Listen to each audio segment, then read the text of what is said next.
Seberapa besar kebahagiaan kita ini tergantung kepada yang pertama adalah kepuasan atau keridhaan kita. Ridho kita terhadap rizki yang sudah diberikan, dibagikan oleh Allah. Yang kedua adalah kesenangan. Kesenangan ini kata Nabi SAW bisa diwujudkan dalam apa? Ya, ketika kita bisa bersilaturahim. Kata Rasulullah SAW, siapa orang yang bahagia, senang untuk dipanjangkan umurnya, dilapangkan rezekinya, maka hendaklah dia bersilaturahim, kata Rasulullah SAW. Nah, yang ketiga ini keselamatan. Ini konsep Islam ini tentang keamanan, ya, keamanan pangan, keamanan kesehatan, ya, ini penting, ya. Jadi orang tidak bisa disebut bahagia kalau dirinya tidak selamat, tidak aman untuk hari itu. Maka Rasulullah SAW mengatakan bagaimana? Kalau dia bangunnya sehat, aman, ya, tidak ada gangguan, tidak ada ancaman, kemudian dia punya makanan yang bisa dimakan untuk hari itu seolah-olah dia sudah mendapatkan kesenangan dunia, ya, secara keseluruhan, ya. Subhanallah. Maka itu kenyamanan manusia ini, ya, kita jangan melihat kebahagiaan secara indeks per kapita, kemudian gross domestic, ya, bruto, gross, tapi juga harus apa? Perhatikan apa? Gross happiness, ya, apa namanya? National happiness. Jadi kita harus memperhatikan bagaimana kebahagiaan warga negara itu hadir.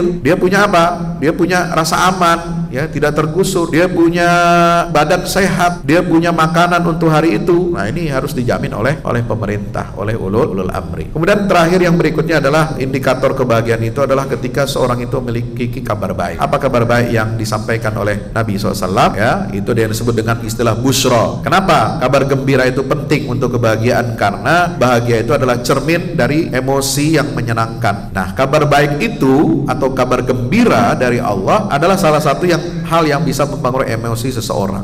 Nah, yang keempat adalah manisnya iman. Ini manisnya iman ini sangat penting agar kita merasakan kebahagiaan. Seperti bahagianya orang yang kalau sudah merasakan manisnya iman. Apa manisnya iman itu? 3, kata Nabi SAW, ya, ketika Allah dan Rasulnya lebih dia cintai dibandingkan selain keduanya. Kemudian mencintai saudaranya karena Allah, bukan karena dunia. Orang itu harus membenci kembali kepada kekufuran sebagaimana dia benci kalau dia dilemparkan, dijerumuskan ke dalam neraka. Itu baru orang merasakan manisnya iman.